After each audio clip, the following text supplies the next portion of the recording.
तुम्हाला ही गोष्ट माहिती आहे का? अतिशय भयंकर दुष्काळ पडलेला होता पुण्यामध्ये आणि पुण्यातील लोकांच्या हाताला काम मिळावं त्यासाठी मोहम्मद शाह आगा खान तिसरे यांनी हे आगा खान पॅलेस बांधलेलं आहे. आणि हे आगा खान पॅलेस बांधण्यासाठी सुमारे 1820च्या दरम्यान 12 लाख रुपये खर्च आला आणि 5 वर्ष एवढे लागले हे बांधण्यासाठी. आणि 1000पेक्षाही जास्त लोकांनी या ठिकाणी काम केलं. लोकांच्या हाताला काम मिळालं आणि हे सुंदर असं आगा खान पॅलेस बनवण्यात आलं. आणि विशेष सांगायचं म्हटलं तर या ठिकाणी गांधीजींना पण नजरकैदेमध्ये ठेवण्यात आलेलं होतं. गांधीजी, कस्तुरबा गांधी आणि महादेवजी देसाई. तुम्हाला माहिती आहे का, हे आगा खान पॅलेस सुमारे 19 एकरमध्ये पसरलेलं आहे आणि याची बांधकाम म्हणजे याची वास्तू 7 एकरमध्ये बांधण्यात आलेली आहे. आणि भारतीय पुरातत्व विभागाकडून याला महत्त्वाचं ठिकाण म्हणून मान्यता प्राप्त झालेलं आहे. तर यासाठी येण्यासाठी तुम्हाला एकच गोष्ट मला वेगळी वाटली की ते आल्यानंतर तुम्हाला ऑनलाईन पद्धतीने तिकीट काढावं लागतं. तुम्ही आगा खान पॅलेसला आल्यानंतर ह्या साईडला गेलं तर तुम्हाला पूर्ण आगा खान पॅलेस बघायला भेटेल. ह्या साईडला गेलं तर तुम्हाला हा रस्ता जातो समाधीच्या साईडला, म्हणजे ज्या साईडला महात्मा गांधीची हस्ती आणि त्यांच्या पत्नीची आणि महादेवजी देसाई यांची समाधी आहे. या साईडला आपण ज्या आगा खान पॅलेसमध्ये आलो आहे तर तिथेच कस्तुरबा गांधी आणि महादेवजी देसाई यांची समाधी पण बांधण्यात आलेली आहे. तर त्या समाधीच्या साईडला आपण जातोय आता.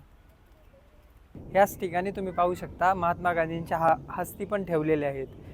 महात्मा गांधींच्या हस्ती इथं ठेवलेल्या आहेत आणि इथे कस्तुरबा गांधींच्या हस्ती आहेत, म्हणजे त्यांची समाधी इथे आहे. आणि त्यांचे सहकारी महादेवजी देसाई यांची पण समाधी या ठिकाणी आहे. आता आपण आगा खान पॅलेसमध्ये जातोय. तर आगा खान पॅलेसची ही गॅलरी आहे. तर ह्या रूममध्ये तुम्ही पाहू शकता गांधींचं तैलचित्र बनवण्यात आलेलं आहे. हे बघा, सगळ्या गोष्टीची माहिती वगैरे सगळी दिलेली आहे या ठिकाणी आगा खान पॅलेसमध्ये.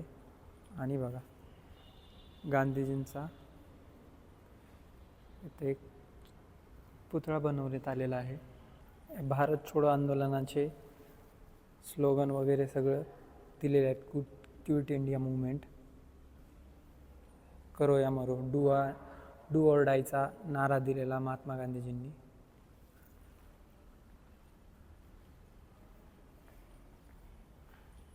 सुंदर अशी चित्रकरण केलेलं आहे या ठिकाणी बघू शकता. Antyodaya into the last. Mahadevji Desai यांचं बघा तुम्ही पाहू शकता की यांचं पण इथं पुतळा बसवण्यात आलेला आहे. 1892 1942. ह्याच रूममध्ये श्रीमती मीराबाई आणि श्रीमती प्रभावती नारायण या हॉलमध्ये ठेवण्यात आलेलं होतं. सरोजिनी नायडू यांना ह्याच इथं बंदी ठेवण्यात आलेलं होतं आणि त्यांची तब्येत खराब असल्यामुळं त्यांना नंतर सोडण्यात आलेलं आहे. आणि हे पाहू शकता तुम्ही, हे भारत छोडो आंदोलन, हे आंदोलक आपल्या भारताचे स्वातंत्र्य सेनानी यांचं खूप छान चित्रीकरण केलेलं आहे. खूप सुंदर आहे. आणि विशेष गोष्ट सांगायची म्हटलं तर त्या काळातील रेडिओ अजून ठेवण्यात आलेला आहे. बघा त्यावेळेसचा रेडिओ. गांधीजींनी करो या मरोचा नारा दिलेला आहे. डू ऑर डाय 1942 भारत छोडो आंदोलन. ज्या रूममध्ये महादेवजी देसाई यांना ठेवण्यात आलेलं होतं ती रूम ही आहे. ही जी रूम आहे ती महात्मा गांधींना ह्या रूममध्ये ठेवण्यात आलेलं होतं आणि ही आता बंद आहे. यामध्ये त्यांच्या या रूममध्ये पाहू शकता गांधीजींनी जे स्वतः वापरलेल्या वस्तू आहेत त्या संपूर्ण वस्तू ह्या रूममध्ये ठेवलेल्या आहेत. आता ही रूम बंद असते पण ह्या रूममध्ये संपूर्ण वस्तू ठेवलेल्या आहेत.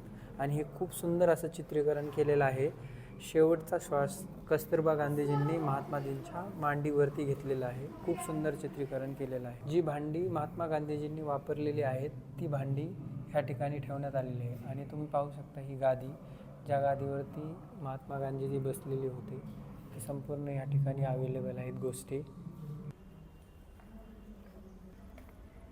हे गांधीजींनी वापरलेल्या वस्तू आहेत. गांधीजींची चप्पल आहे, गळ्यातील माळ,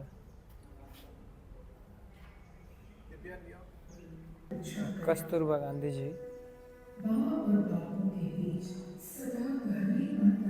ह्या रूममध्ये संपूर्ण माहिती कस्तुरबा गांधीजी यांच्याबद्दल दिलेली आहे आणि त्यांचे संपूर्ण मेसेज इथं ह्या LED मध्ये या स्क्रीनमध्ये लावले जातात.